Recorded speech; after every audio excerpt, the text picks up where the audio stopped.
السلام علیکم اسٹوڈنٹس، آج ہم کریں گے فرسٹ ایئر کی فرسٹ پوئم کے ایکسپلینیشن۔ میں آپ کو پوری پوئم کی صرف ایک ہی ایکسپلینیشن بتاؤں گی، جو آپ کہ اگر آپ کو اس پوئم میں سے کوئی بھی پیراگراف آ جائے تو آپ اس کی یہ ایکسپلینیشن لکھ سکتے ہیں۔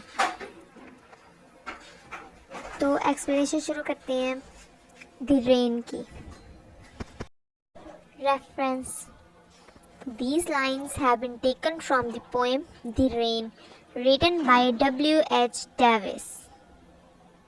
زیر تشریح پیراگراف نظم دی رین سے لیا گیا ہے جو کہ W.H. ڈیوس کی تحریر کرتا ہے۔ Context: The Rain is a symbolic poem in which upper leaves of trees represent the rich class in the society. یہ ایک ایسی علامتی نظم ہے جس میں درخت کے اوپری پتے معاشرے کے امیر طبقے کی نمائندگی کرتے ہیں۔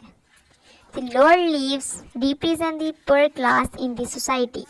اور نچلے پتے معاشرے کے غریب طبقے کی نمائندگی کرتے ہیں۔ The sun will shine when darkness of poverty will come to an end. There will be a fair distribution of resources between two classes. اور سورج کی روشنی جب چمکے گی تو غربت کے اندھیروں کا خاتمہ ہو جائے گا اور معاشرے میں دونوں طبقوں کے درمیان وسائل کی منصفانہ تقسیم ہوگی۔ Explanation: The poem is about two blessings of nature, the rain and the sunshine. یہ نظم قدرت کی دو نعمتوں کے بارے میں ہے، ایک بارش اور دوسری سورج کی روشنی۔ First, the poet called the top thick leaves rich because they are growing profusely, while the poet called the lower leaves poor because they grow in scantily. شاعر نے اوپر والے موٹے پتوں کو امیر اس لیے کہا ہے کیونکہ وہ زیادہ تعداد میں ہیں، جبکہ نیچے والے پتوں کو غریب کہا ہے کہ وہ کم تعداد میں قلیل مقدار میں موجود ہیں۔ And the dripping of water from top leaves to lower leaves symbolize the loose change that the rich give to poor. جبکہ بارش کی بوندیں جو اوپر والے پتوں سے ٹپک کر نیچے والے پتوں پہ گر رہی ہیں وہ بارش کی بوندیں ان سکوں کو ظاہر کرتی ہیں جو امیر لوگ غریبوں کو بھیک کے طور پہ دیتے ہیں۔ The poet is delighted to see and hear the rain falling on the leaves of tree.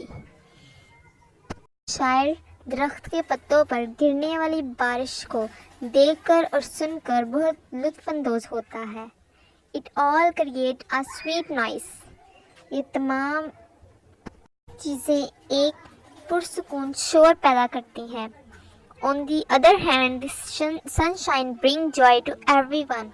اور دوسری طرف دھوپ سب کو روشنی دیتی ہے، وہ ہر کسی کے لیے خوشیاں لاتی ہے۔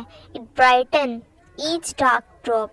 یہ سورج کی روشنی ہر سیاہ قطرے کو خوبصورت بنا دیتی ہے۔ یعنی اکثر آپ لوگوں نے دیکھا کہ جب بارش ہوتی ہے تو قطرے ہوتے ہیں، اور جب سورج کی روشنی نکلتی ہے تو وہ جو قطرہ ہوتا ہے، وہ جو بلبلا ٹائپ آپ کے لیے قطرہ ہوتا ہے، تو وہ جب اس پہ سورج کی روشنی پڑتی ہے تو وہ ڈفرینٹ کلرز کے اوپر ظاہر ہوتے ہیں۔ یعنی یہی وہ کہہ رہا ہے کہ اٹ برائٹن، اسے چمکدار بنا دیتی ہے۔ ایچ ڈارک ڈراپ، ہر اس سیاہ قطرے کو، which make the scene lovely, اور ایسا ہونا ایک خوبصورت منظر پیش کرتا ہے۔ Actually, these are the symbols of different classes present in this society. دراصل یہ معاشرے میں موجود مختلف طبقات کی علامت ہے۔ The rich class enjoys all the luxuries of life and exploit the poor. امیر طبقہ زندگی کی تمام آسائشوں سے لطف اندوز ہوتا ہے اور غریبوں کی وضاحت کرتا ہے۔